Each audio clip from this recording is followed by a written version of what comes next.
Good evening from the Thomas and Mack Center at the University of Nevada, Las Vegas. I'm Chris Wallace of Fox News, and I welcome you to the third and final of the 2016 presidential debates between Secretary of State Hillary Clinton and Donald J. Trump. This debate is sponsored by the Commission on Presidential Debates. The Commission has designed the format, 6 roughly 15-minute segments with 2-minute answers to the first question, then open discussion for the rest of each segment. Both campaigns have agreed to those rules. For the record, I decided the topics and the questions in each topic. None of those questions has been shared with the commission or the two candidates. The audience here in the hall has promised to remain silent. No cheers, boos, or other interruptions so we and you can focus on what the candidates have to say. No noise except right now, as we welcome the Democratic nominee for president, Secretary Clinton, and the Republican nominee for president, Mr. Trump.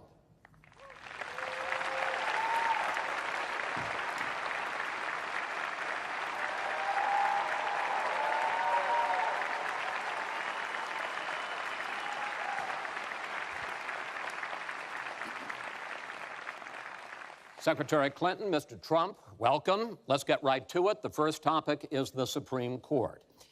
You both talked briefly about the court in the last debate, but I want to drill down on this because the next president will almost certainly have at least one appointment and likely or possibly 2 or 3 appointments, which means that you will, in effect, determine the balance of the court for what could be the next quarter century. First of all, where do you want to see the court take the country? And secondly, what's your view on how the Constitution should be interpreted? Do the founders' words mean what they say, or is it a living document to be applied flexibly according to changing circumstances? In this segment, Secretary Clinton, you go first. You have 2 minutes. Thank you very much, Chris, and thanks to UNLV for hosting us. You know, I think when we talk about the Supreme Court, it really raises the central issue in this election. Namely, what kind of country are we going to be?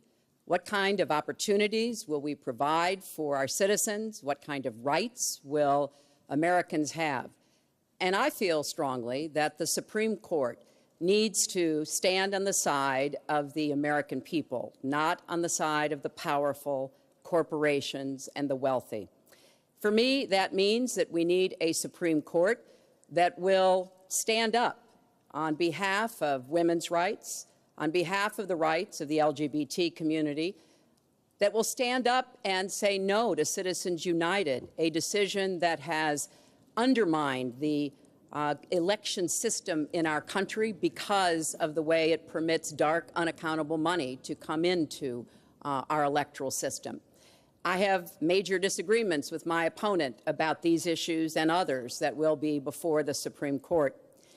But I feel that at this point in our country's history, it is important that we not reverse marriage equality, that we not reverse Roe v. Wade, that we stand up, Citizens United, we stand up for the rights of people in the workplace, that we stand up and basically say the Supreme Court should represent all of us.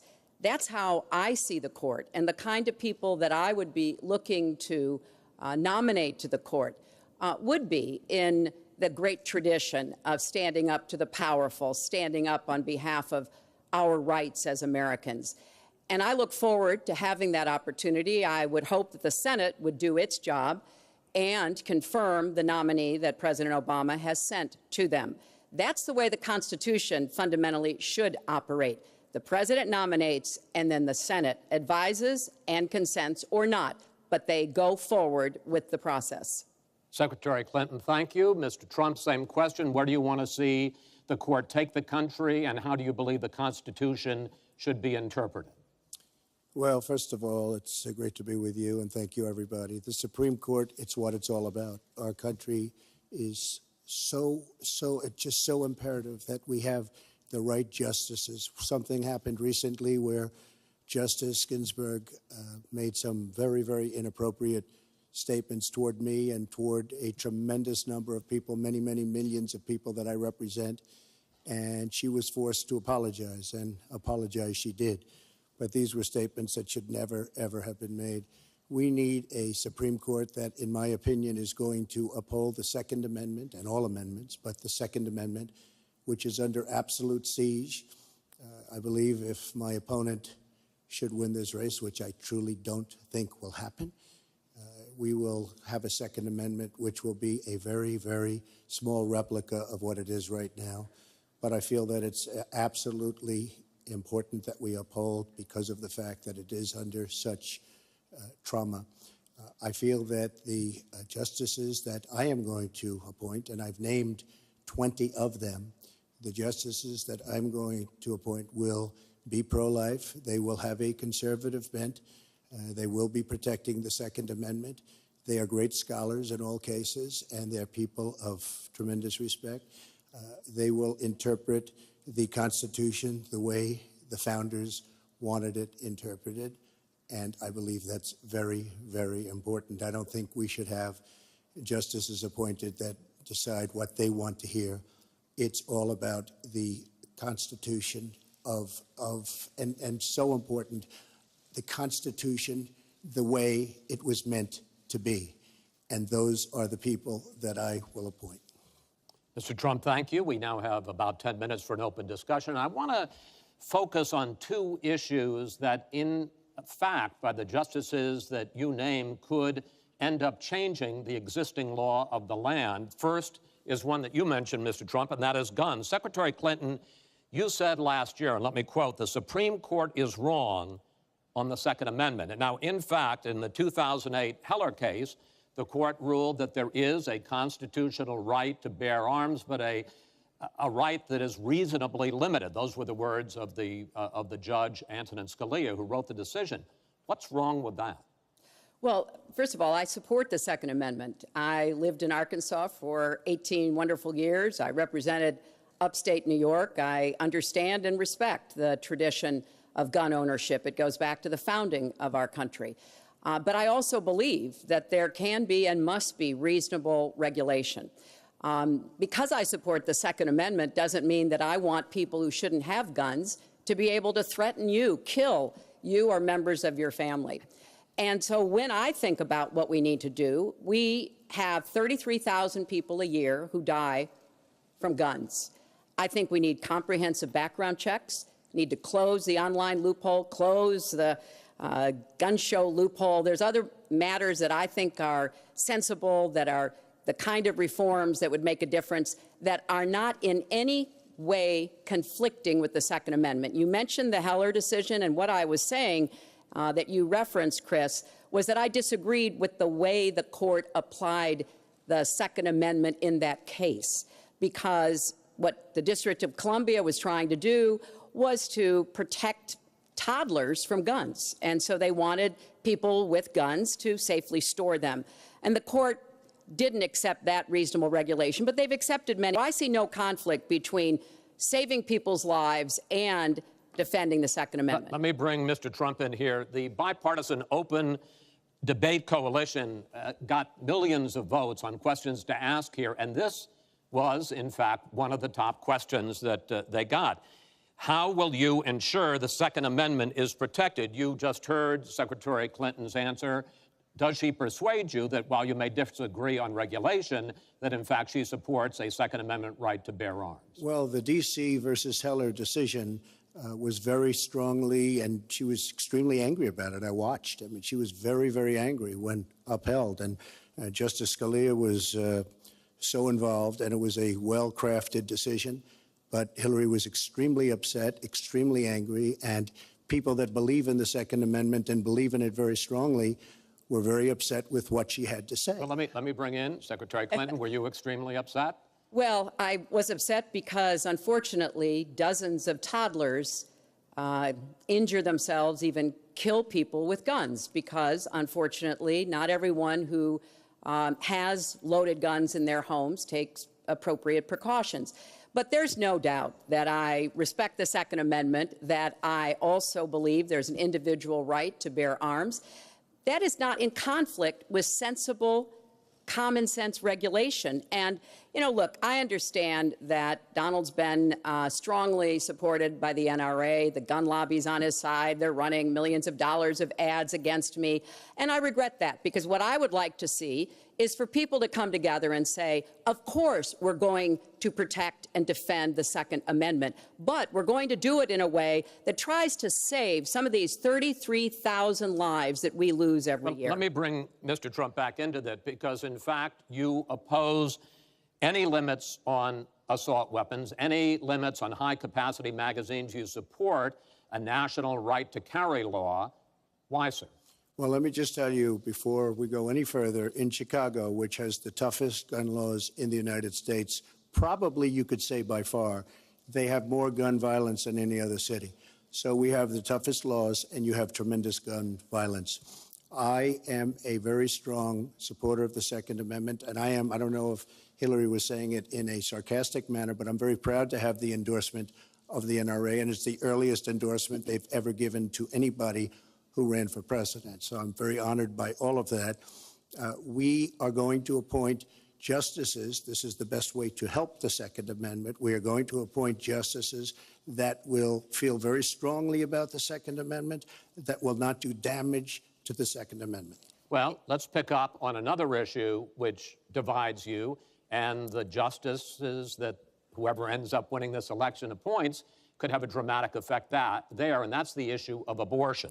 Right. Mr. Trump, you're pro-life, but I want to ask you specifically, do you want the court, including the justices that you will name, to overturn Roe v. Wade, which includes, in fact, states a woman's right to abortion? Well, if that would happen, because I am pro-life and I will be appointing pro-life judges, I would think that that will go back to the individual states. But I'm asking you specifically, would you If they overturned it, it'll go back to the states. But what I'm asking you, sir, is do you want to see the court overturn? You just said you want to see the court protect the Second Amendment. Do you want to see the court overturn Roe v. Wade? Well, if we put another 2 or perhaps 3 justices on, that's really what's going to be, that will happen.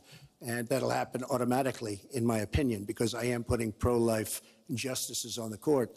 I will say this, it will go back to the states, and the states will then make a determination.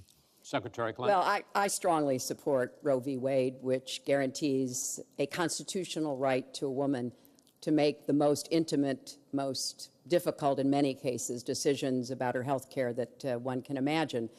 And in this case, it's not only about Roe v. Wade. It is about what's happening right now in America. So many states are putting very stringent regulations on women that block them from exercising that choice, to the extent that they are defunding Planned Parenthood, which, of course, provides all kinds of cancer screenings and other benefits for women in our country. Donald has said he's in favor of defunding Planned Parenthood. He even supported shutting the government down to defund Planned Parenthood. I will defend Planned Parenthood. I will defend Roe v. Wade, and I will defend women's rights to make their own health care decisions. And we have come too far to have that turn back now. And indeed, he said women should be punished, that there should be some form of punishment for women who obtain abortions. And I could just not be more opposed to that kind of thinking. I'm going to give you a chance to respond, but I want to ask you, Secretary Clinton, I want to explore how far you believe the right to abortion goes. You have been quoted as saying that the fetus has no constitutional rights. You also voted against a ban on late-term partial birth abortions. Why? Because Roe v. Wade very clearly sets out that there can be regulations on abortion so long as the life and the health of the mother are taken into account. And when I voted as a senator, I did not think that that was the case. The kinds of cases that fall at the end of pregnancy are often the most heartbreaking, painful decisions for families to make. I have met with women who, toward the end of their pregnancy, get the worst news one could get, that their health is in jeopardy if they continue to carry to term, or that something terrible has happened or just been discovered about the. I do not think the United States government should be stepping in and making those most personal of decisions. So you can regulate, if you are doing so with the life and the health of the mother taken into account. Mr. Trump, your reaction, and particularly on this issue of late-term partial birth Well, abortion. I think it's terrible. If you go with what Hillary is saying, in the 9th month, you can take the baby and rip the baby out of the womb of the mother just prior to the birth of the baby.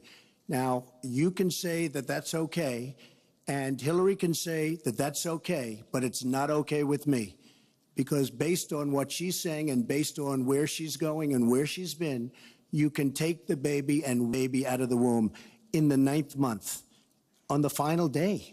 And that's not acceptable. Well, that is not what happens in these cases. And using that kind of scare rhetoric is just terribly unfortunate. You should meet with some of the women that I've met with, women I've known over the course of my life. This is one of the worst possible choices that any woman and her family has to make.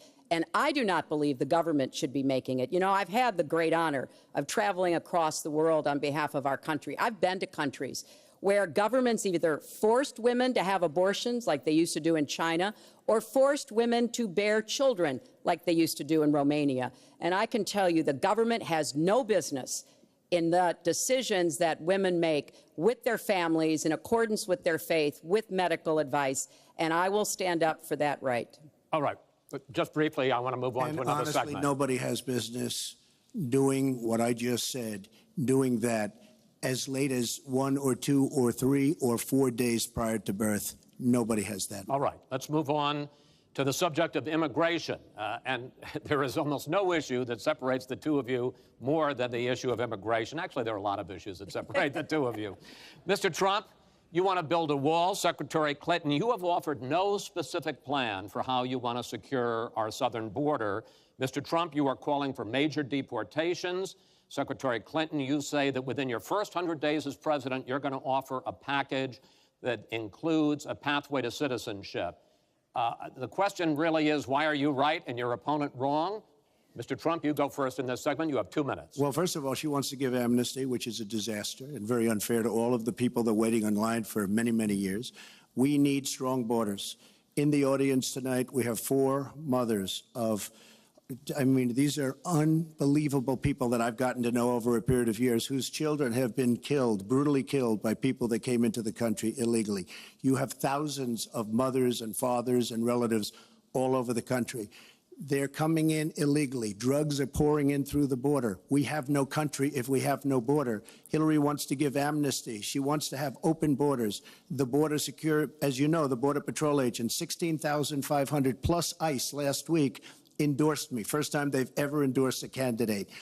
It means their job is tougher, but they know what's going on. They know it better than anybody. They want strong borders. They feel we have to have strong borders. I was up in New Hampshire the other day. The biggest complaint they have, it's with all of the problems going on in the world, many of the problems caused by Hillary Clinton and by Barack Obama, all of the problems, their single biggest problem is heroin that pours across our southern borders, just pouring and destroying their youth. It's poisoning the blood of their youth and plenty of other people. We have to have strong borders. We have to keep the drugs out of our country. Right now, we're getting the drugs, they're getting the cash. We need strong borders. We need we cannot give amnesty. Now, I want to build the wall. We need the wall. The Border Patrol, ICE, they all want the wall. We stop the drugs. We shore up the border. One of my first acts will be to get all of the drug lords, all of the bad ones. We have some bad, bad people in this country that have to go out. We're going to get them out. We're going to secure the border. And once the border is secured, at a later date, we'll make a determination as to the rest. But we have some bad hombres here, and we're going to get them out. Mr. Trump, thank you. Same question to you, Secretary Clinton. Basically, why are you right and Mr. Trump is wrong?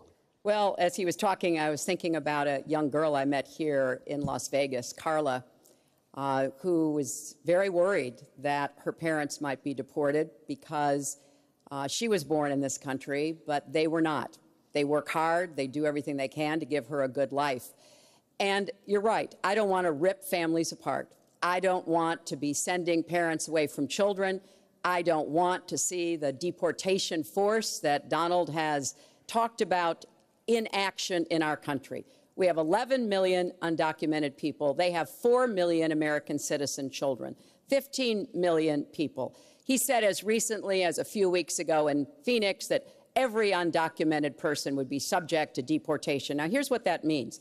It means you would have to have a massive law enforcement presence, where law enforcement officers would be going school to school, home to home, business to business, rounding up people who are undocumented. And we would then have to put them on trains, on buses to get them out of our country. I think that is an idea that is not in keeping with who we are as a nation. I think it's an idea that would rip our country apart. I have been for border security for years. I voted for border security in the United States Senate. And my comprehensive immigration reform plan, of course, includes border security. But I want to put our resources where I think they're most needed, getting rid of any violent person, anybody who should be deported. We should deport them. When it comes to the wall that Donald talks about building, he went to Mexico. He had a meeting with the Mexican president, didn't even raise it. He choked, and then got into a Twitter war because the Mexican president said, we're not paying for that wall. So I think we are both a nation of immigrants and we are a nation of laws, and that we can act accordingly. And that's why I'm introducing comprehensive immigration reform within the first 100 days with a path to citizenship. Thank you, Secretary Clinton. I want to follow up. I think I should respond to that. First of all, I had a very good meeting with the president of Mexico, very nice man. We will be doing very much better with Mexico on trade deals, believe me. The NAFTA deal signed by her husband is one of the worst deals ever made of any kind, signed by anybody. It's a disaster. Hillary Clinton wanted the wall. Hillary Clinton fought for the wall in 2006 or thereabouts. Now, she never gets anything done, so naturally the wall wasn't built. But Hillary Clinton wanted the wall. Well, let me. We are a country of laws. And by the way, no, wait. I'd like to hear from. But I'd like to hear from Secretary Clinton. I voted for border security, and there are some limited places where that was appropriate. There also is necessarily going to be new technology and how best to deploy that. But it is clear when you look at what Donald has been proposing. He started his campaign bashing immigrants, calling Mexican immigrants rapists and criminals and drug dealers, that he has a very different view about what we should do to deal with immigrants. Now, what I am also arguing is that bringing undocumented immigrants out from the shadows, putting them into the formal economy, will be good, because then employers can't exploit them, cut Americans' wages. And Donald knows a lot about this. He used undocumented labor to build the Trump Tower. He underpaid undocumented workers, and when they complained, he basically said what a lot of employers do. You complain, I'll get you deported. I want to get everybody out of the shadows, get the economy working, and not let employers like Donald exploit undocumented workers, which hurts them but also hurts American workers. Mr. Trump. President Obama has moved millions of people out. Nobody knows about it. Nobody talks about it. But under Obama, millions of people have been moved out of this country. They've been deported. She doesn't want to say that, but that's what's happened, and that's what's happened big league. As far as moving these people out and moving, we either have a country or we don't. We're a country of law, have a border or we don't. Now, you can come back in and you can become a citizen, but it's very unfair. We have millions of people that did it the right way. They're online, they're waiting. We're going to speed up the process, big league, because it's very inefficient. But they're online and they're waiting to become citizens. Very unfair that somebody runs across the border, becomes a citizen. Under her plan, you have open borders. You would have a disaster on trade, and you will have a disaster with your open borders. But what she doesn't say is that President Obama has deported millions and millions of people just the way Secretary it is. Clinton, I want to.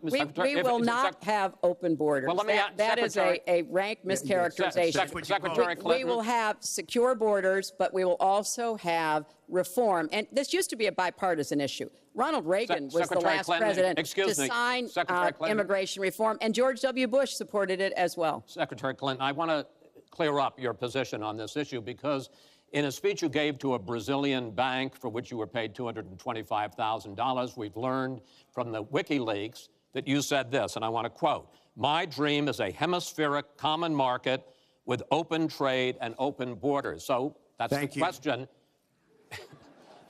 That's the question. Please quiet, everybody. Is that your dream, open borders? Well, if you went on to read the rest of the sentence, I was talking about energy. You know, we trade more energy with our neighbors than we trade with the rest of the world combined. And I do want us to have an electric grid, an energy system that crosses borders. I think that will be a great benefit to us.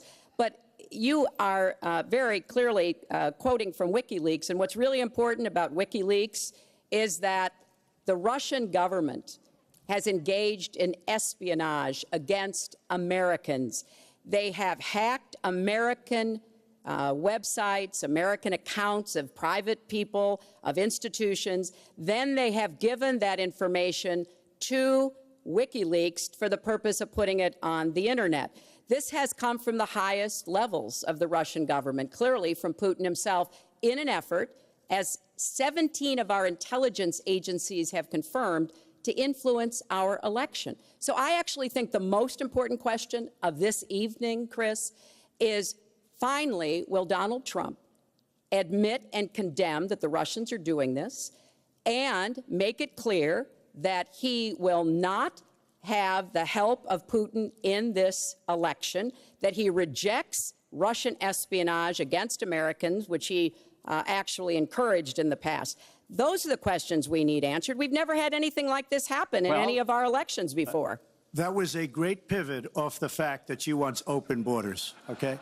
How did we get onto Putin? Hold on. No. Wait. Hold on, folks, because this is going to end up getting out of control. Let's try to keep it quiet for the candidates and for the American people. So just to finish on the borders. Yes. She wants open borders. People are going to pour into our country. People are going to come in from Syria. She wants 550% more people than Barack Obama. And he has thousands and thousands of no idea where they come from. And you see, we are going to stop radical Islamic terrorism in this country. She won't even mention the words, and neither will President Obama.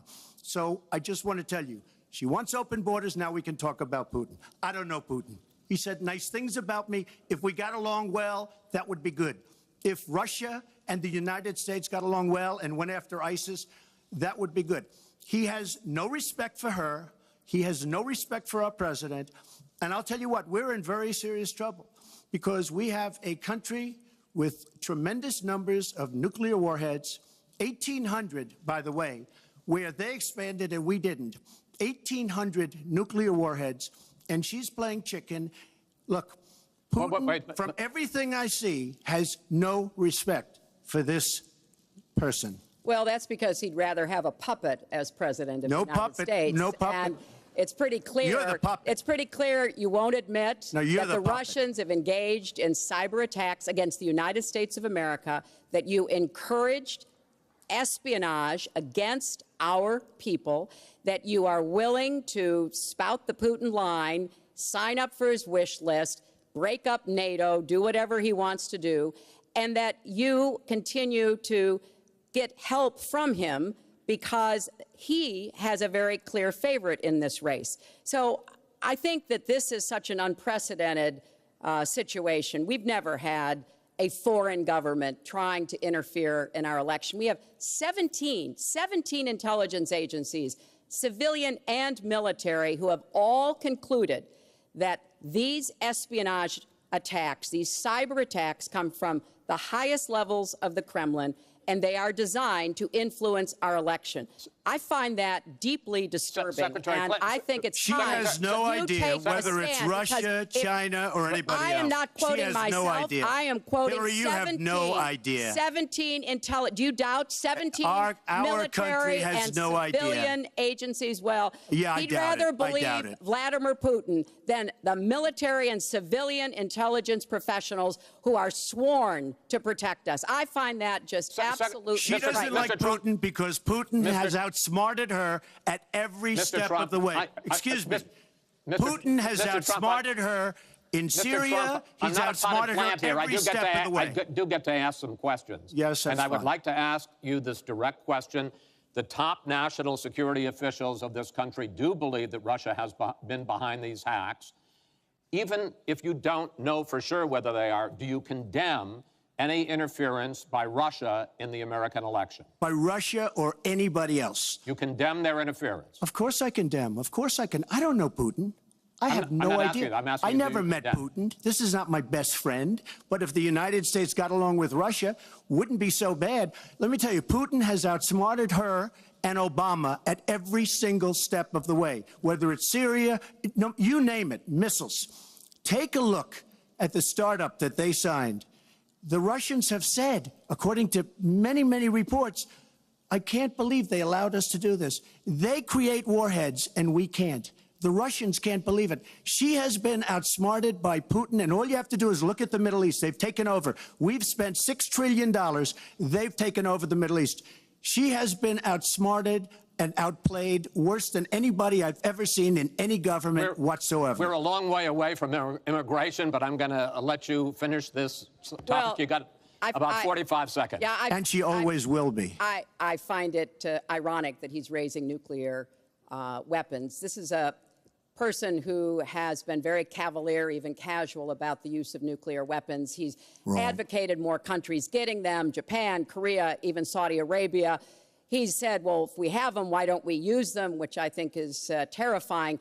But here's the deal. The bottom line on nuclear weapons is that when the president gives the order, it must be followed. There's about 4 minutes between the order being given and the people responsible for launching nuclear weapons to do so. And that's why 10 people who have had that awesome responsibility have come out and in an unprecedented way said they would not trust Donald Trump with the nuclear codes or to have his finger on the nuclear button. I have 200 generals and admirals, 21 endorsing me, 21 Congressional Medal of Honor recipients. As far as Japan and other countries, we are being ripped off by everybody in the world. We're defending other countries. We are spending a fortune doing it. They have the bargain of the century. All I said is we have to renegotiate these agreements because our country cannot afford to defend Saudi Arabia, Japan, Germany, South Korea, and many other places. We cannot continue to afford. She took that as saying nuclear weapons. Look. She's been proven to be a liar on so many different ways. This is just another lie. Well, I'm just quoting you when there's you were no asked quote. about You're not going to find a quote from me. Nuclear competition in Asia. You said, you know, go ahead, enjoy yourselves, folks. That kind and defend of language, yourselves. And defend yourselves. I didn't say nuclear. And defend yourself. The United States has kept the peace through our alliances. Donald wants to tear up our alliances. I think it makes the world safer, and frankly, it makes the United States safer. I would work with our allies in Asia, in Europe, in the Middle East, and elsewhere. That's the only way we're going to be able to keep the peace. We are going to move on to the next topic, which is the economy, and I hope we handle that as well as we did immigration. You also have very different ideas about how to get the economy growing faster. Secretary Clinton, in your plan, government plays a big role. You see more government spending, more entitlements, more tax credits, more tax penalties. Mr. Trump, you want to get government out with lower taxes and less regulation. Yes. We're going to drill down into this a little bit more, but in this overview, please explain to me why you believe that your plan will create more jobs and growth for this country and your opponent's plan will not. In this round, you go first, Secretary Clinton. Well, I think when the middle class thrives, America thrives. And so my plan is based on growing the economy, giving middle class families many more opportunities. I want us to have the biggest jobs program since World War II, jobs in infrastructure and advanced manufacturing. I think we can compete with high-wage countries, and I believe we should. New jobs in clean energy, not only to fight climate change, which is a serious problem, but to create new opportunities and new businesses. I want us to do more to help small business. That's where 2/3 of the new jobs are going to come from. I want us to raise the national minimum wage because people who live in poverty should not, who work full-time should not still be in poverty. And I sure do want to make sure women get equal pay for the work we do. I feel strongly that we have to have an education system that starts with preschool and goes through college. That's why I want more technical education in high schools and in community colleges, real apprenticeships to prepare young people for the jobs of the future. I want to make college debt-free, and for families making less than $125,000, you will not get a tuition bill from a public college or university if the plan that I worked on with Bernie Sanders is enacted. And we're going to work hard to make sure that it is, because we are going to go where the money is. Most of the gains in the last years since the Great Recession have gone to the very top. So we are going to have the wealthy pay their fair share. We're going to have corporations make a contribution greater than they are now to our country.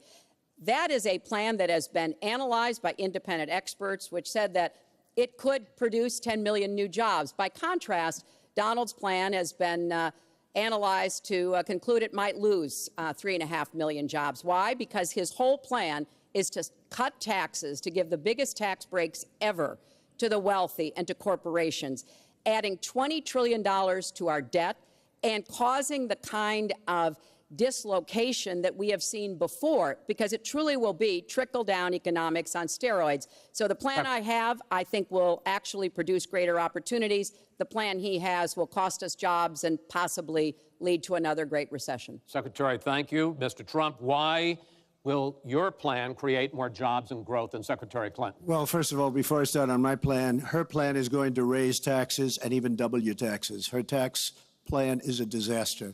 And she can say all she wants about college tuition, and I'm a big proponent. We're going to do a lot of things for college tuition, but the rest of the public's going to be paying for it. We will have a massive, massive tax increase under Hillary Clinton's plan.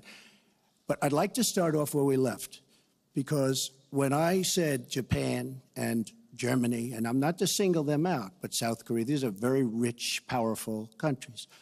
Saudi Arabia, nothing but money. We protect Saudi Arabia. Why aren't they paying? She immediately, when she heard this, I questioned it. And I questioned NATO. Why aren't the NATO questioned? Why aren't they paying? Because they weren't paying. Since I did this was a year ago, all of a sudden they're paying. And I've been given a lot of credit for it. All of a sudden they're starting to pay up. They have to pay up. We're protecting people. They have to pay up. And I'm a big fan of NATO, but they have to pay up. She comes out and said, we love our allies. We think our allies are great. Well, it's awfully hard to get them to pay up when you have somebody saying, we think how great they are. We have to tell Japan in a very nice way. We have to tell Germany, all of these countries, South Korea, we have to say, you have to help us out. We have, during his regime, during President Obama's regime, we've doubled our national debt. We're up to $20 trillion. So my plan, we're going to renegotiate trade deals. We're going to have a lot of free trade. We're going to have free trade, more free trade than we have right now. But we have horrible deals. Our jobs are being taken out by the deal that her husband signed, NAFTA, one of the worst deals ever. Our jobs are being sucked out of our economy. You look at all of the places that I just left. You go to Pennsylvania, you go to Ohio, you go to Florida, you go to any of them. You go upstate New York. Our jobs have fled to Mexico and other places. We're bringing our jobs back. I am going to renegotiate NAFTA. And if I can't make a great deal, then we're going to terminate NAFTA and we're going to create new deals. We're going to have trade, but we're going to terminate it. We're going to make a great trade deal. And if we can't, we're going to do it. We're going to go a separate way, because it has been a disaster. We are going to cut taxes massively. We're going to cut business taxes massively. They're going to start hiring people. We're going to bring the $2.5 trillion that's offshore back into the country. We are going to start the engine rolling again, because right now our country is dying at 1% GDP.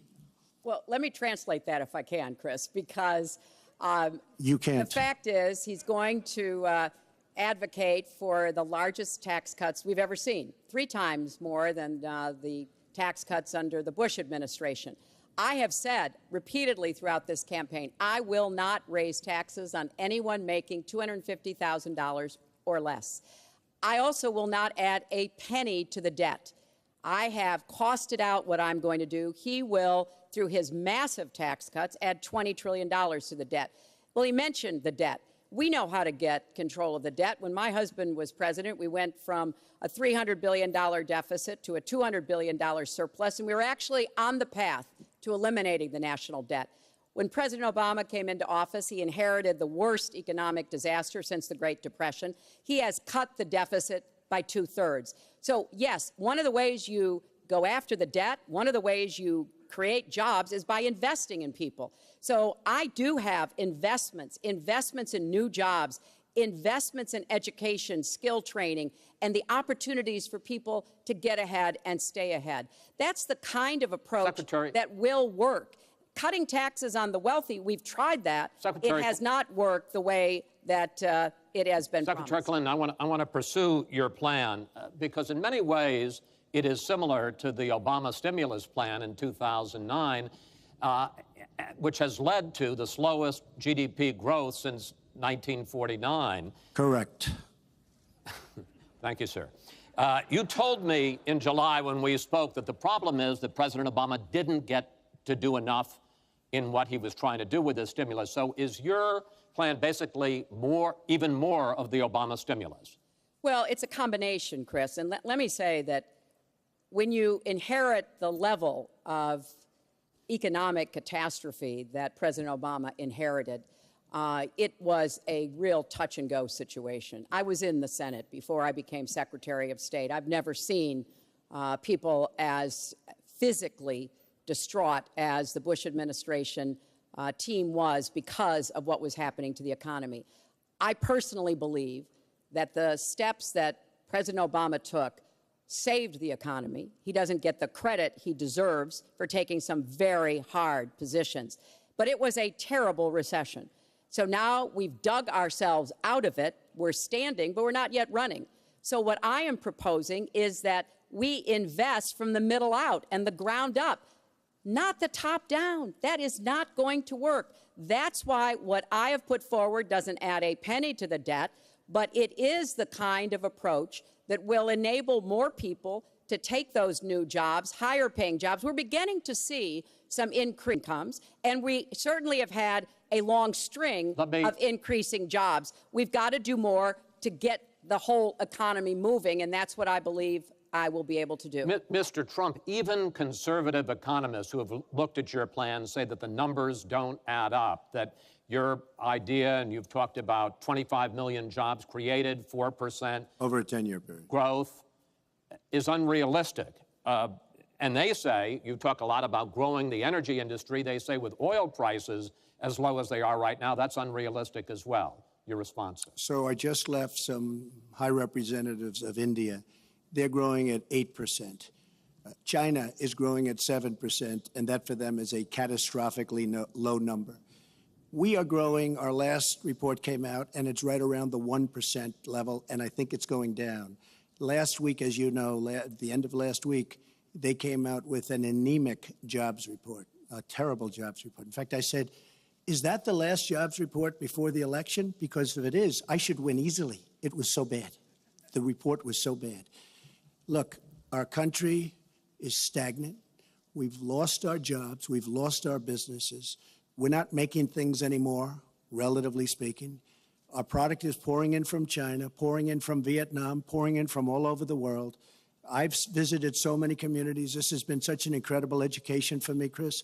I've gotten to know so many. I've developed so many friends over the last year, and they cry when they see what's happened. I passed factories that were thriving 20, 25 years ago, and because of the bill that her husband signed and she blessed 100%, it is just horrible what's happened to these people in these communities. Now, she can say that her husband did well, but boy, did they suffer as NAFTA kicked in, because it didn't really kick in very much, but it kicked in after they left. Boy, did they suffer.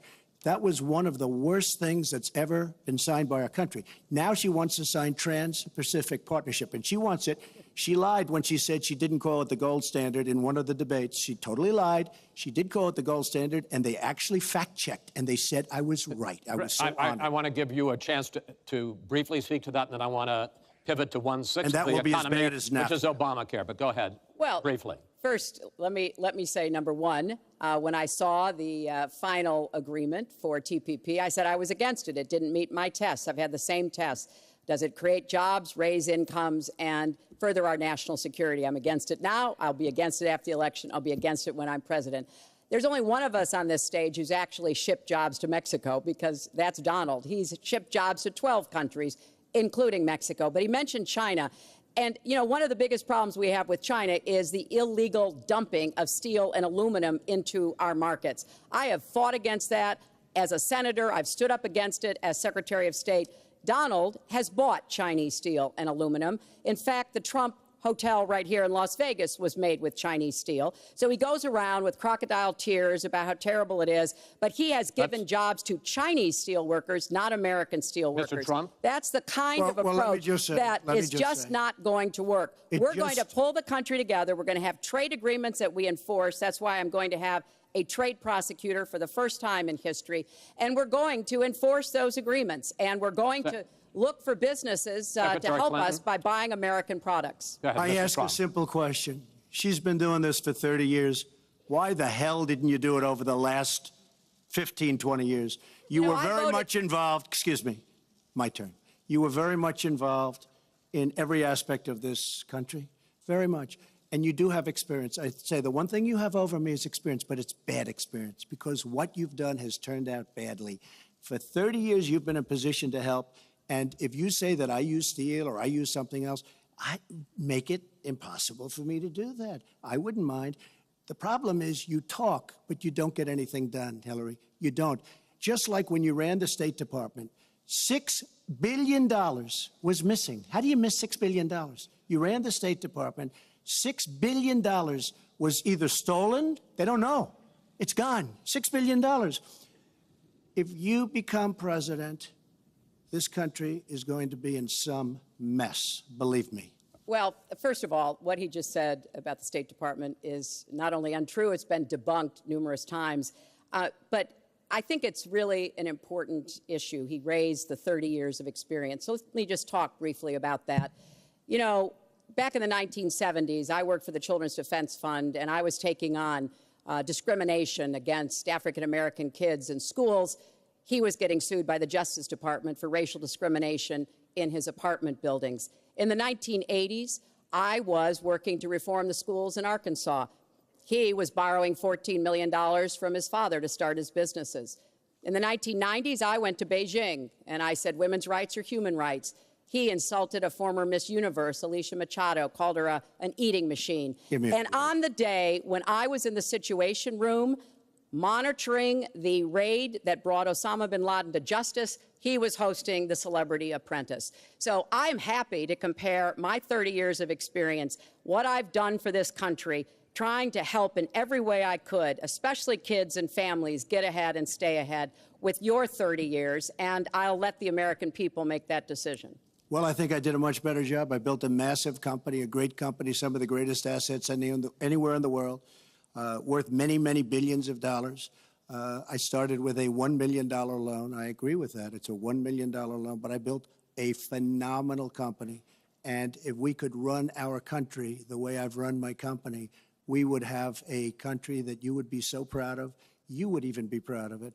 And frankly, when you look at her real record, take a look at Syria, take a look at the migration, take a look at Libya, take a look at Iraq. She gave us ISIS because her and Obama created this huge vacuum.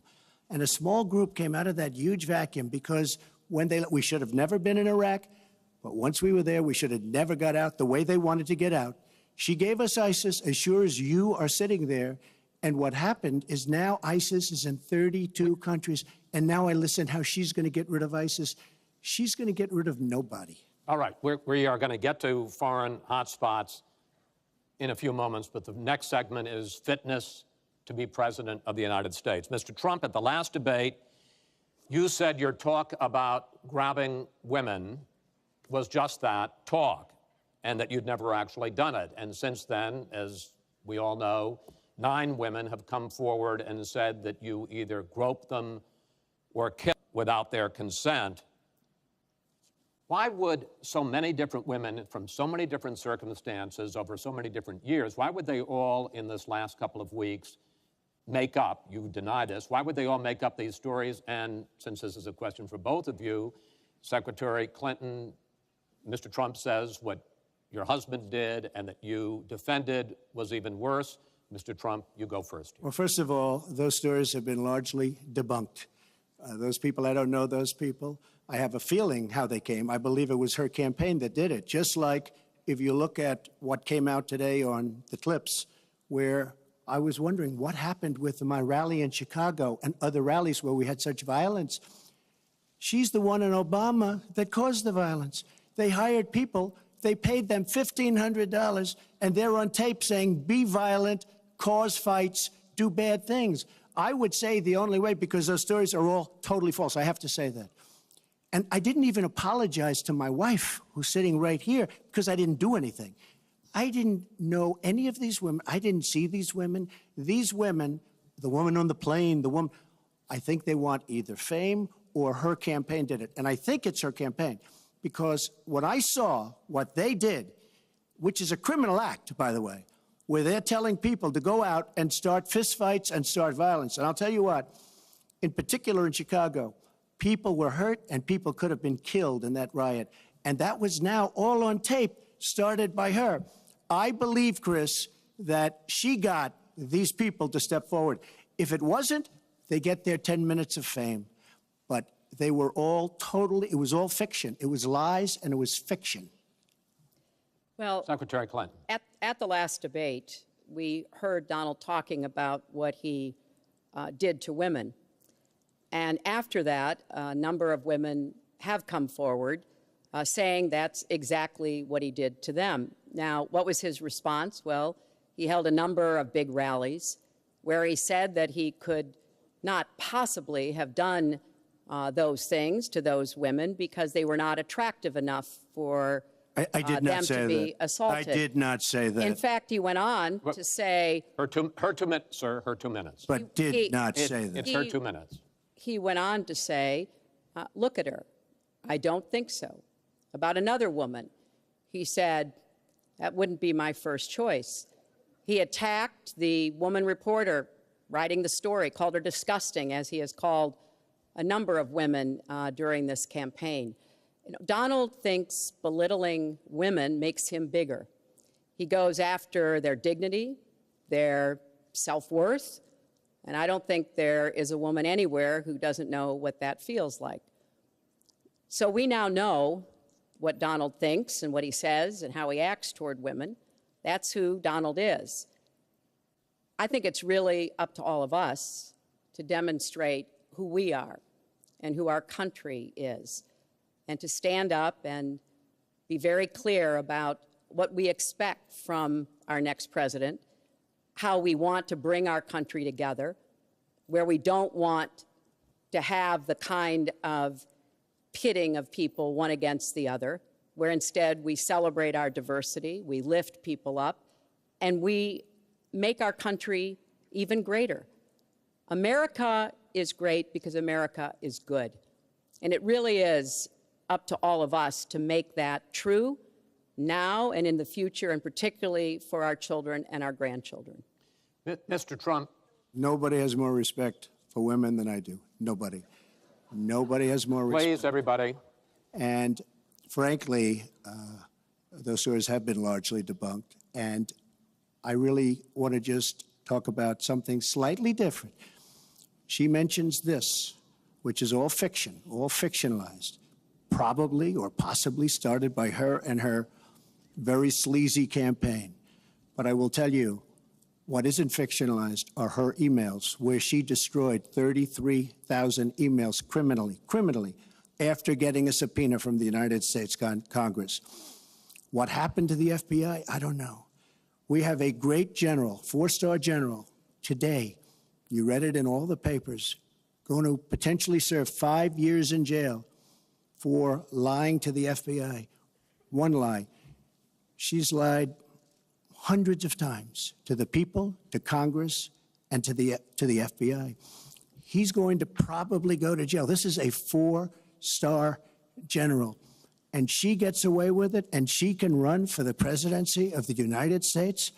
That's really what you should be talking about, not fiction, where somebody wants fame or where they come out of her crooked campaign. Secretary Clinton. Well, every time Donald is pushed on something which is obviously uncomfortable, like what these women are saying, he immediately goes to denying responsibility.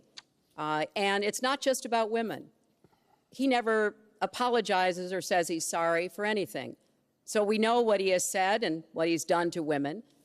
But he also went after a disabled reporter, mocked and mimicked him on national television. He went after Mr. and Mrs. Khan, the parents of a young man who died serving our country, a Gold Star family because of their religion. He went after John McCain, a prisoner of war, said he prefers people who aren't captured. He went after a federal judge, born in Indiana, but who Donald said couldn't be trusted to try the fraud and racketeering case against Trump University because his parents were Mexican. So it's not one thing. This is a pattern of divisiveness, of a very dark and in many ways dangerous vision of our country, where he incites violence, where he applauds people who are pushing and pulling and punching at his rallies.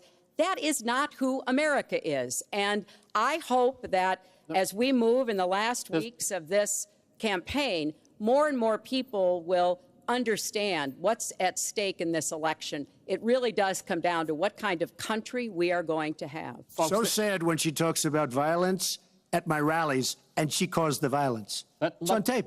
The other things are false, but honestly, I'd love to talk about getting rid of ISIS, and I'd love to talk about other things. Okay. But those other charges, as she knows, are false. In this bucket about fitness to be president, there's been a lot of developments over the last 10 days since the last debate.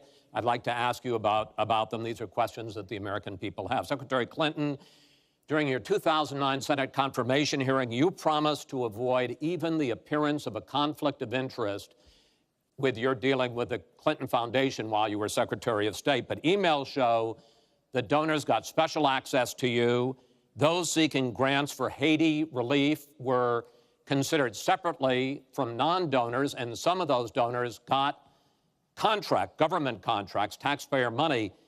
Can you really say that you kept your pledge to that Senate committee? And why isn't what happened and what went on between you and the Clinton Foundation, why isn't it what Mr. Trump calls pay to play? Well, everything I did as Secretary of State was in furtherance of our country's interests and our values. The State Department has said that. I think that's been proven. But I am happy. In fact, I'm thrilled to talk about the Clinton Foundation because it is a world-renowned charity. And I am so proud of the work that it does. You know, I could talk for the rest of the debate. I know I don't have the time to do that. But just briefly, the Clinton Foundation made it possible for 11 million people around the world with HIV/AIDS to afford treatment. And that's about half of all the people in the world who are getting treatment. In partnership with the American Health Association, we have made environments in schools healthier for kids, including healthier respectfully, this is an open discussion. Well, it is an open discussion. I understand, and the specific question went to pay for play. Do you want to talk about that? But there is no evidence, but there is a lot of evidence about the very good work and it's a and criminal the high enterprise, rankings that and the so many people know Clinton it. It's a have gotten criminal for their work. enterprise. Saudi Arabia giving $25 million, Qatar, all of these countries. You talk about women and women's rights. So these are people that push gays off buildings. These are people that kill women and treat women horribly, and yet you take their money. So I'd like to ask you right now, why don't you give back the money that you've taken from certain countries that treat certain groups of people so horribly? Why don't you give back the money? I think it would be a great gesture, because she takes a tremendous amount of money, and you take a look at the people of Haiti. I was at a little Haiti the other day in Florida, and I want to tell you, they hate the Clintons, because what's happened in Haiti with the Clinton Foundation is a disgrace. And you know it, and they know it, and everybody knows Secretary it. Clinton. Well, very quickly, we at the Clinton Foundation spend 90% of all the money that is donated on behalf of programs of people around the world and in our own country.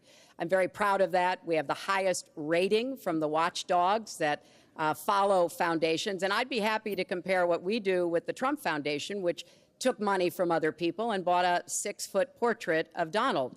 I mean, who does that? It just was astonishing. But when it comes to Haiti, Haiti is the poorest country in our hemisphere. The earthquake and the hurricanes, it has devastated Haiti. Bill and I have been involved in trying to help Haiti for many years. The Clinton Foundation raised $30 million to help Haiti after the catastrophic earthquake and all of the terrible problems the people there had. We've done things to help small businesses, agriculture, and so much else. And we're going to keep working to help Haiti because it's an important part of the American They don't want you to help them anymore. I'd like to mention one thing. Trump Foundation, small foundation. People contribute. I contribute. The money goes 100% goes to different charities, including a lot of military. I don't get anything. I don't buy boats. I don't buy planes. What happens is the money goes out. Wasn't some of the money used to settle your lawsuit, sir? No, it was, we put up the American flag, and that's it. They put up the American flag. We fought for the right in Palm Beach to put up the American flag. There was a penalty that was imposed by Palm Beach County, and the money came from your foundation. And by the way, the money went to Fisher House, where they build houses. The money that you're talking about went to Fisher House, where they build houses for veterans and disabled. I want to get into one last... But of course, there's no way we can know whether any of that is true because he hasn't released his tax returns. He is the first candidate ever to run for president in the last 40-plus years who has not released his tax returns. So everything he says about charity or anything else, we can't prove it. You can look at our tax returns. We've got them all out there. But what is really troubling is that we learned in the last debate he has not paid a penny in federal income tax. And we were talking about immigrants a few minutes ago, Chris. You know, half of all immigrants, undocumented immigrants in our country, actually pay federal income tax. So we have undocumented immigrants in America who are paying more federal income tax than a billionaire. I find that let me just tell you very astonishing. Simply, we're entitled, because of the laws that people like her pass, to take massive amounts of depreciation and other charges, and we do it. And all of her donors, just about all of them, I know Buffett took hundreds of millions of dollars, George Soros, took hundreds of millions of dollars. Let me just explain.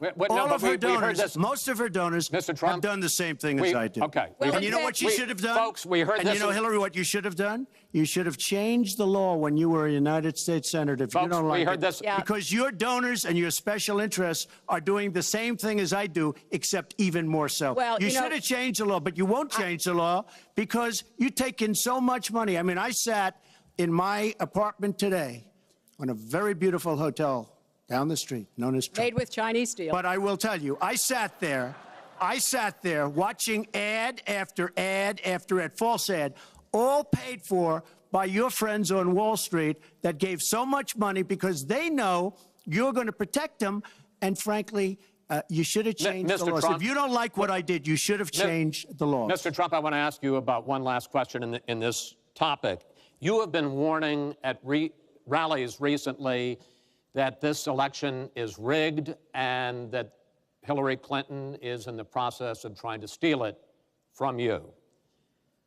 Your running mate, Governor Pence, pledged on Sunday that he and you, his words, will absolutely accept the result of this election. Today, your daughter Ivanka said the same thing. I want to ask you here on the stage tonight, do you make the same commitment that you will absolutely, sir, that you will absolutely accept the result of this election? I will look at it at the time. I'm not looking at anything now. I'll look at it at the time. What I've seen is so bad. First of all, the media is so dishonest and so corrupt, and the pile-on is so amazing. The New York Times actually wrote an article about it that they don't even care. It's so dishonest, and they've poisoned the minds of the voters. But unfortunately for them, I think the voters are seeing through it. I think they're going to see through it. We'll find out on November 8th, but I think they're going to see through it. But, sir, if you look, excuse me, Chris, if you look at your voter rolls, you will see millions of people that are registered to vote. Millions. This isn't coming from me. This is coming from Pew Report and other places. Millions of people that are registered and be registered to vote. So let me just give you one other thing. So I talk about the corrupt media. I talk about the millions of people. Tell you one other thing. She shouldn't be allowed to run. She's guilty of a very, very serious crime. She should not be allowed to run. And just in that respect, I say it's rigged because she should never, Chris, she should never have been allowed to run for the presidency based on what she did with emails and so many other things. But, sir, there is a tradition in this country. In fact, one of the prides of this country is the peaceful transition of power, and that no matter how hard fought a campaign is, that at the end of the campaign, that the loser concedes to the winner, not saying that you're necessarily going to be the loser or the winner, but that the loser concedes to the winner and that the country comes together in part for the good of the country. Are you saying you're not prepared now to commit to that principle? What I'm saying is that I will tell you at the time. I'll keep you in suspense. Well, okay? Chris, let me respond to that because that's horrifying. You know, every time Donald thinks things are not going in his direction, he claims whatever it is rigged against him. The FBI conducted a year-long investigation into my emails. They concluded there was no case. He said the FBI was rigged. He lost the Iowa caucus. He lost the Wisconsin primary. He said the Republican primary was rigged against him. Then Trump University gets sued for fraud and racketeering. He claims the court system and the federal judge is rigged against him. There was even a time when he didn't get an Emmy for his TV program 3 years in a row, and he started tweeting that the Emmys were rigged against him. Should have gotten it. This is a mindset. This is how Donald thinks.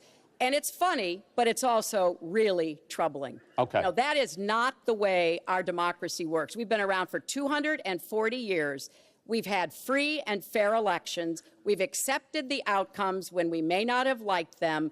And that is what must be expected of anyone standing on a debate stage during a general election. You know, President Obama said the other day, when you're whining before the game is even finished, it just shows you're not up to doing the job. And let's be clear about what he is saying and what that means. He is denigrating, he's talking down our democracy. And I, for one, am appalled that somebody who is the nominee of one of our two major parties would take that kind of position. I think what the FBI did and what the Department of Justice did, including meeting with her husband, the Attorney General, in the back of an airplane on the tarmac in Arizona, I think it's disgraceful. I think it's a disgrace. All right. I think we've never had a situation so bad Hold on, in this folks. country. This doesn't do any good for anyone. Let's please continue the debate, and let's move on to the subject of foreign hotspots. The Iraqi offensive to take back Mosul has begun. If they are successful in pushing ISIS out of that city and out of all of Iraq, the question then becomes, what happens the day after? And that's something that whoever of you ends up as president is going to have to confront. Will you put U.S. troops into that vacuum to make sure that ISIS doesn't come back or isn't replaced by something even worse? Secretary Clinton, you go first in this segment. You have 2 minutes.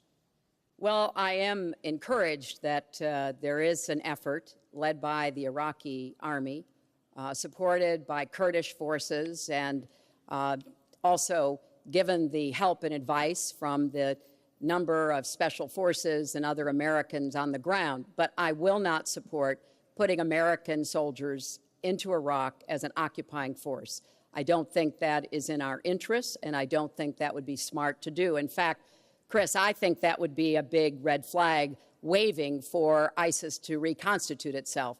The goal here is to take back Mosul. It's going to be a hard fight. I've got no illusions about that. And then continue to press into Syria to begin to take back and move on Raqqa, which is the ISIS headquarters. I am hopeful that the hard work that American military advisors have done will pay off, and that we will see a really successful military operation. But we know we've got lots of work to do. Syria will remain a hotbed of terrorism as long as the civil war, aided and abetted by the Iranians and the Russians, continue. So I have said, look, we need to keep our eye on ISIS. That's why I want to have an intelligence surge that protects us here at home, why we have to go after them from the air, on the ground, online, why we have to make sure here at home we don't let terrorists buy weapons. If you're too dangerous to fly, you're too dangerous to buy a gun. And I'm going to continue to push for a no-fly zone and safe havens within Syria, not only to help protect the Syrians and prevent the constant outflow of refugees, but to frankly gain some leverage on both the Syrian government and the Russians so that perhaps we can have the kind of serious negotiation necessary to bring the conflict to an end and go forward on a political track. Mr. Trump, same question. If we are able to push ISIS out of Mosul and out of Iraq, would you be willing to put U.S. troops in there to prevent their return or something else? Let me tell you, Mosul's so sad. We had Mosul. But when she left, when she took everybody out, we lost Mosul. Now we're fighting again to get Mosul. The problem with Mosul and what they wanted to do is they wanted to get the leaders of ISIS who they felt were in Mosul. About 3 months ago, I started reading that they want to get the leaders and they're going to attack Mosul. Whatever happened to the element of surprise? Okay? We announced we're going after Mosul. I've been reading about going after Mosul now for about, how long is it, Hillary? 3 months? These people have all left. They've all left. The element of surprise. Douglas MacArthur, George Patton, spinning in their graves when they see the stupidity of our country. So we're now fighting for Mosul that we had. All she had to do is stay there. Now we're going in to get it. But you know who the big winner in Mosul is going to be after we eventually get it? And the only reason they did it is because she's running for the office of president. And they want to look tough. They want to look good. He violated the red line in the sand. And he made so many mistakes, made all mistakes. That's why we have the Great Migration. But she wanted to look good for the election. So they're going in. But who's going to get Mosul, really? We'll take Mosul eventually. By the way, if you look at what's happening, much tougher than they thought. Much, much tougher, much more dangerous, going to be more deaths than they thought. But the leaders that we wanted to get are all gone because they're smart. They said, what do we need this for? So Mosul is going to be a wonderful thing, and Iran should write us a letter of thank you, just like the really stupid, the stupidest deal of all time, a deal that's going to give Iran absolutely nuclear weapons. Iran should write us yet another letter saying thank you very much. Because Iran, as I said many years ago, Iran is taking over Iraq, something they've wanted to do forever, but we've made it so easy for them. So we're now going to take Mosul, and you know who's going to be the beneficiary? Iran. Boy, are they making, I mean, they are outsmarting. Look, you're not there, you might decision, but you were there when you took everybody out of Mosul and out of Iraq. You shouldn't have been in Iraq, but you did vote for it. You shouldn't have been in Iraq, but once you were in Iraq, you should have never left the way. The point is, the big winner is going to be Iran. Well, you know, once again, Donald is implying that he didn't support the invasion of Iraq. I said it was a mistake. I've said that years ago. He has consistently denied what is a very clear fact, that before the invasion, he supported it. And, you know, I just want everybody to go Google it. Google Donald Trump Iraq, and you will see the dozens of sources which verify that he was for the invasion of Iraq. And you can actually hear the audio of him saying that. Now, why does that matter? Well, it matters because he has not told the truth about that position. I guess he believes it makes him look better now, to contrast with me, because I did vote for it. But what's really important here is to understand all the interplay. Mosul is a Sunni city. Mosul is on the border of Syria. And yes, we do need to go after Baghdadi, and just like we went after bin Laden while you were doing Celebrity Apprentice, and we brought him to justice. We need to go after the leadership, but we need to get rid of them, get rid of their fighters. They're estimated several thousand fighters in Mosul. They've been digging underground. They've been prepared to defend. It's going to be tough fighting, but I think we can take back Mosul, and then we can move on into Syria and take back Raqqa. This is what we have to do. I'm just amazed that he seems to think that the Iraqi government and our allies and everybody else launched the attack on Mosul to help me in this election. But that's how Donald thinks, you know. He always is looking for some Chris, we don't gain anything. He has all these Iran is taking over Iraq. Secretary Clinton. Iran is taking over Iraq. We don't gain Secretary which Clinton. He's been we would have spewing gained out if they did it by surprise. Wait. Secretary Clinton, it's an open discussion. Secretary. We would have gained if they did it by surprise. Secretary, please let Mr. Trump speak. He's unfit, and he proves it every time You he are talks. the one that's unfit. You know, WikiLeaks just actually came out. John Podesta said some horrible things about you, and boy, was he right. He said some beauties. And, you know, Bernie Sanders, he said you have bad judgment. You do. And if you think that going into Mosul, after we let the world know we're going in, and all of the people that we really wanted, the leaders, they're all gone. If you think that was good, then you do. Now, John Podesta said you have terrible instincts. Bernie Sanders said you have bad judgment. I agree with both. Well, you should ask Bernie Sanders who he's supporting for president, and he has said, which is as a big he has mistake. campaigned for me around the country, you are the most dangerous person to run for president in the modern history of America. I think he's right. Let's turn to Aleppo. Mr. Trump, in the last debate, you were both asked about the situation in the Syrian city of Aleppo, and I want to follow up on that because you said several things in that debate which were not true, sir. You said that Aleppo has basically fallen. In fact, there are. It's a catastrophe. It is a catastrophe, but there are a quarter. Have you seen it? Have you seen it? Sir, have you seen what's happened to Aleppo? If I might finish my question. Okay, so it hasn't fallen. Take a look at it. Well, there are 250,000 people still living there and being slaughtered. That's right. You also and said, they are being slaughtered because of bad decisions. If I may just finish here. And you also said that Syria and Russia are busy fighting ISIS. In fact, they have been the ones who've been bombing and shelling eastern Aleppo, and they just announced a humanitarian pause, in effect admitting that they have been bombing and shelling Aleppo. Would you like to clear that up, sir? Well, Aleppo is a disaster. It's a humanitarian nightmare, but it has fallen from any standpoint. I mean, what do you need, a signed document? Take a look at Aleppo. It is so sad when you see what's happened. And a lot of this is because of Hillary Clinton, because what's happened is by fighting Assad, who turned out to be a lot tougher than she thought, and now she's going to say, oh, he loves Assad. He's just much tougher and much smarter than her and Obama. And everyone thought he was gone 2 years ago, 3 years ago. He aligned with Russia. He now also aligned with Iran, who we made very powerful. We gave them $150 billion back. We give them $1.7 billion in cash. I mean cash, bundles of cash as big as this stage. We gave them $1.7 billion. Now, they have aligned. He has aligned with Russia and with Iran. They don't want ISIS, but they have other things because we're backing rebels. We don't know who the rebels are. We're giving them lots of money, lots of everything. We don't know who the rebels are. And when and if, and it's not going to happen because you have Russia and you have Iran now, but if they ever did overthrow Assad, you might end up with as bad as Assad is, and he's a bad guy. But you may very well end up with worse than Assad. If she did nothing, we'd be in much better shape. And this is what's caused the Great Migration, where she's taken in tens of thousands of Syrian refugees who probably, who are definitely, in many cases, ISIS-aligned. And we now have them in our country. And wait till you see, this is going to be the great Trojan horse. And wait till you see what happens in the coming years. Lots of luck, Hillary. Thanks a lot for doing a great job.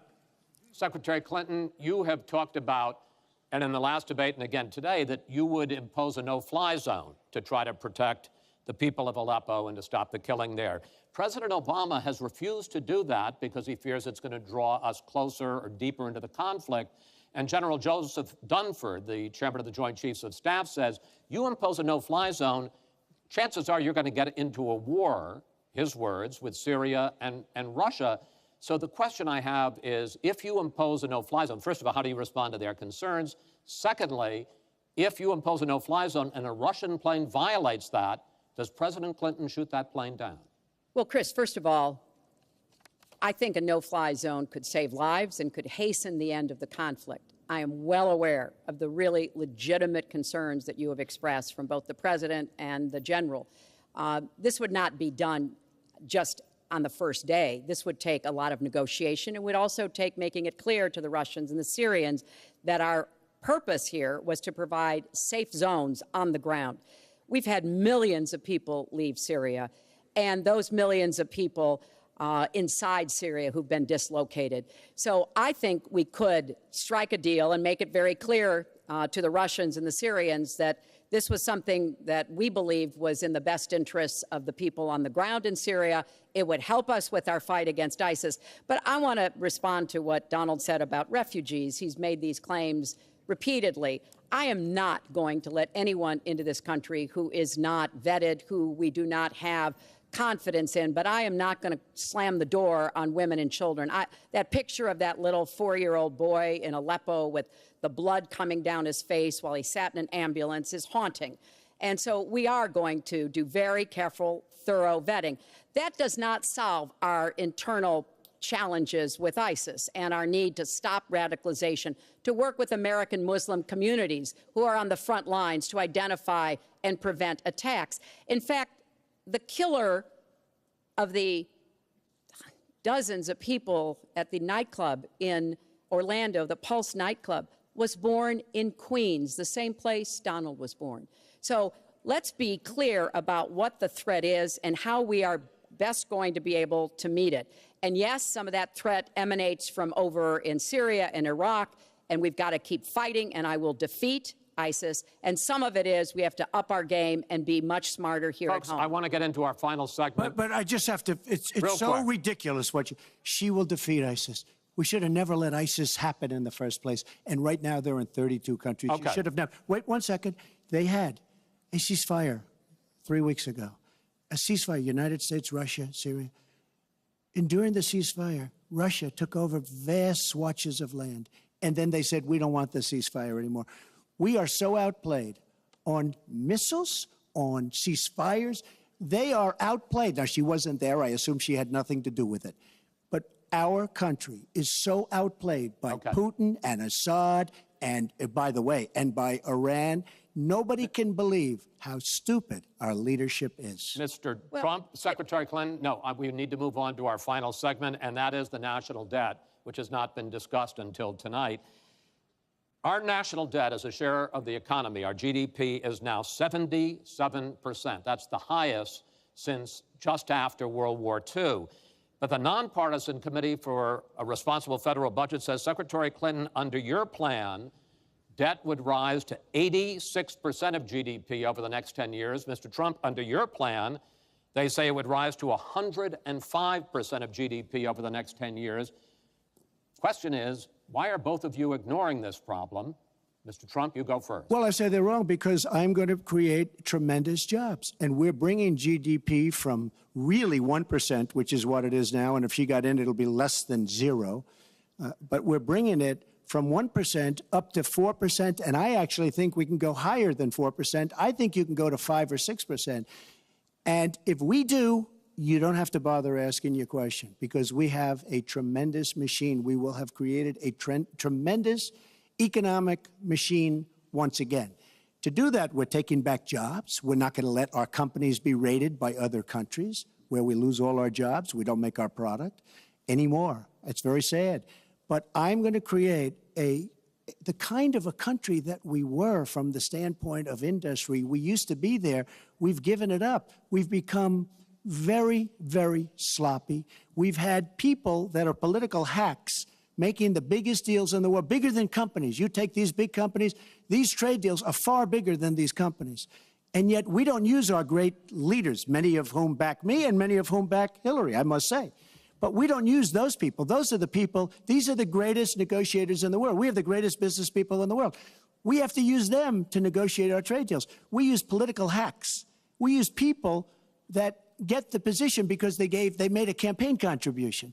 And they're dealing with China and people that are very much smarter than they are. So we have to use our great people. But with that being said, we will create an economic machine, the likes of which we haven't seen in many decades. And people, Chris, will again go back to work, and they'll make a lot of money, and we'll have companies that will grow and expand and start from new. Secretary Clinton. Well, first, when I hear Donald talk like that and know that his slogan is "Make America Great Again," I wonder when he thought America was great. And before he rushes and says, you know, before you and President Obama were there, I think it's important to recognize that he has been criticizing our government for decades. You know, back in 1987, He took out a $100,000 ad in the New York Times during the time when President Reagan was president, and basically said exactly what he just said now, that we were the laughing stock of the world. He was criticizing President Reagan. This is the way Donald thinks about himself, puts himself into, the middle and says, I alone can fix it, as he said on the convention stage. But if you look at the debt, which is the issue you asked about, Chris, I pay for everything I'm proposing. I do not add a penny to the national debt. I take that very seriously because I do think it's one of the issues we've got to come to grips with. So when I talk about how we're going to pay for education, how we're going to invest in infrastructure, how we're going to get the cost of prescription drugs down, and a lot of the other issues that people talk to me about all the time, I've made it very clear we are going where the money is. We are going to ask the wealthy and corporations to pay their fair share. And there is no evidence whatsoever that that will slow down or diminish our growth. In fact, I think just the opposite. We'll have what economists call middle-out growth. We've got to get back to rebuilding the middle class, the families of America. That's where growth will come from. That's why I want to invest in you. I want to invest in your family. And I think that's the smartest way to grow the economy, to make the economy fairer. And we just have a big disagreement about this. It may be because of our experiences. He started off with his dad as a millionaire. I started off with my dad as a small businessman. We've heard this before. I think it's, it's a difference that affects how we see the world and what we want to do with the economy. Time. Thank you, Hillary. Could I just respond? Well, no. Because sir, I because did we're running out of disagree with time. Ronald Reagan very strongly on trade. I disagreed with him. We should have been much tougher on trade even then. I've been waiting for years. Nobody does it right. And frankly, now we're going to do it right. All right. The one last area I want to get into with you in this debate is the fact that the biggest driver of our debt is entitlements, which is 60% of all federal spending. Now, the Committee for Responsible Federal Budget has looked at both of your plans, and they say neither of you has a serious plan that is going to solve the fact that Medicare is going to run out of money in the 2020s, Social Security is going to run out of money in the 2030s, and at that time, recipients are going to take huge cuts in their benefits. So, in effect, the final question I want to ask you in this regard is, and let me start with you, Mr. Trump, would President Trump make a deal to save Medicare and Social Security that included both tax increases and benefit cuts, in effect, a grand bargain on entitlements? I'm cutting taxes. We're going to grow the economy. It's going to grow at a record rate. But that's not going to help on entitlements. It's going to totally help you. And one thing we have to do, repeal and replace the disaster known as Obamacare. It's destroying our country. It's destroying our businesses, our small business, and our big businesses. We have to repeal and replace Obamacare. You take a look at the kind of numbers that will cost us in the year 17. It is a disaster if we don't repeal and replace. Now, it's probably going to die of its own weight, but Obamacare has to go. The premiums are going up 60, 70, 80%. Next year, they're going to go up over 100%. And I'm really glad that the premiums have started. At least the people see what's happening, because she wants to keep Obamacare and she wants to make it even worse. And it can't get any worse. Bad health care at the most expensive price. We have to repeal and replace Obamacare. And Secretary Clinton, same question, because at this point, Social Security and Medicare are going to run out. The trust funds are going to run out of money. Will you, as president, will you consider a grand bargain, a deal that includes both tax increases and benefit cuts to try to save both programs? Well, Chris, I am on record as saying that we need to put more money into the Social Security Trust Fund. That's part of my commitment to raise taxes on the wealthy. My Social Security payroll contribution will go up, as will Donald's, assuming he can't figure out how to get out of it. But what we want to do is to replenish the Social Security Trust Fund by making sure that we have sufficient resources. And that will come from either raising the cap and or finding other ways to get more money into it. I will not cut benefits. I want to enhance benefits for low-income workers and for women who have been disadvantaged by the current Social Security system. But what Donald is proposing with these massive tax cuts will result in a $20 trillion additional national debt. That will have dire consequences for Social Security and Medicare. And I'll say something about the Affordable Care Act, which he wants to repeal. The Affordable Care Act extended the solvency of the Medicare Trust Fund. So if he repeals it, our Medicare problem gets worse. What we need to do is go after the long-term health care drivers. We've got to get costs down, increase value, emphasize wellness. I have a plan for doing that, and I think that we will be able to get entitlement spending under control with more resources and smarter decisions. This is the final time, probably to both of your delight, that you're going to be on the stage together in this campaign. I would like to end it on a positive note. You had not agreed to closing statements, but it seems to me in a funny way that might make it more interesting because you haven't prepared closing statements. So I'd like you each to take it. We're going to put a clock up, a minute, as the final question in the final debate to tell the American people why they should elect you to be the next president. This is another new mini segment. Secretary Clinton, it's your turn to go first. Well, I would like to say to everyone watching tonight that I'm reaching out to all Americans, Democrats, Republicans, and independents, because we need everybody to help make our country what it should be, to grow the economy, to make it fairer, to make it work for everyone. We need your talents, your skills, your commitment, your energy, your ambition. You know, I've been privileged to see the presidency up close, and I know the awesome responsibility of protecting our country and the incredible opportunity of working to try to make life better for all of you. I have made the cause of children and families really my life's work. That's what my mission will be in the presidency. I will stand up for families against powerful interests, against corporations. I will do everything that I can to make sure that you have good jobs with rising incomes, that your kids have good educations from preschool through college. I hope you will give me a chance to serve as your president. Secretary Clinton, thank you. Mr. Trump? She's raising the money from the people she wants to control. It doesn't work that way. But when I started this campaign, I started it very strongly. It's called Make America Great Again. We're going to make America great. We have a depleted military. It has to be helped, has to be fixed. We have the greatest people on earth in our military. We don't take care of our veterans. We take care of illegal immigrants, people that come into the country illegally, better than we take care of our vets. That can't happen. Our policemen and women are disrespected. We need law and order, but we need justice too. Our inner cities are a disaster. You get shot walking to the store. They have no education. They have no jobs. I will do more for African Americans and Latinos than she can ever do in 10 lifetimes. All she's done is talk to the African Americans and to the Latinos. But they get the vote, and then they come back. They say, we'll see you in 4 years. We are going to make America strong again, and we are going to make America great again, and it has to start now. We cannot take 4 more years of Barack Obama, and that's what you get when you get her. Thank you both. Secretary Clinton, hold on just a moment, folks. Secretary Clinton, Mr. Trump, I want to thank you both for participating in all 3 of these debates. That brings to an end this year's debate sponsored by the Commission on Presidential Debates. We want to thank the University of Nevada, Las Vegas, and its students for having us. Now the decision is up to you. While millions have already voted, Election Day, November 8th, is just 20 days away. One thing everyone here can agree on: we hope you will go vote.